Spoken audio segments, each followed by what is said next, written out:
ఖమ్మం నగరంలోనే భక్త రామదాస కళాక్షేత్రంలో నేడు SFI DYFI జిల్లా కమిటీల ఆధ్వర్యంలో మాదక ద్రవ్యాల నియంత్రణపై మాదక ద్రవ్యాల కలిగే చెడు ప్రభావాలపై అవగాహన సదస్సు ఏర్పాటు చేసినందుకు ఆ రెండు జిల్లా కమిటీలను నేను హృదయపూర్వకంగా అభినందిస్తున్నాను, ఆహ్వానిస్తున్నాను.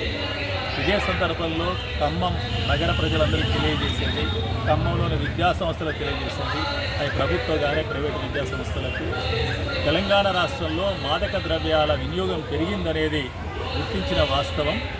దాన్ని బట్టే కొత్త మాదక ద్రవ్యాలు వస్తున్న క్రమంలో గతంలో ఉన్న పాత చట్టాలు పనికిరావని చెప్పి ఆ చట్టానికి కూడా పోయిన అసెంబ్లీ సమావేశాల్లో చట్ట సవరణ చేయడం జరిగింది.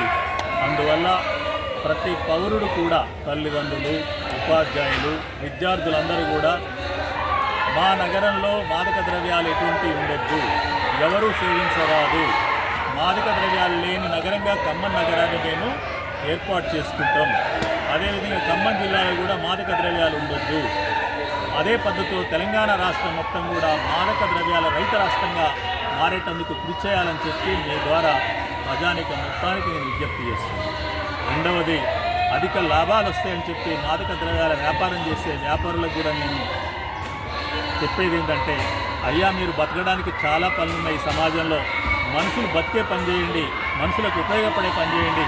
ఈ మాదక ద్రవ్యాల వ్యాపారం కానీ దొంగచాటు అమ్మకాలు కానీ మీరు మానుకోకపోతే ఇప్పుడున్న చట్టం ప్రకారం మీ జీవితాలు నాశనం అయిపోతాయి. ఆ పద్ధతిని మానుకోవాలని కూడా మీ ద్వారా తెలియజేస్తున్నా. ఈ పద్ధతిలో మాదక ద్రవ్యాలు కనుక ఒకసారి అలవాటైతే ఆ యువత యొక్క నాడీ వ్యవస్థ పూర్తిగా ధ్వంసమైపోద్ది. చదువులో కానీ పనిలో కానీ దీంట్లో పనికి రాకుండా పోతారని మనం చూస్తున్నాం.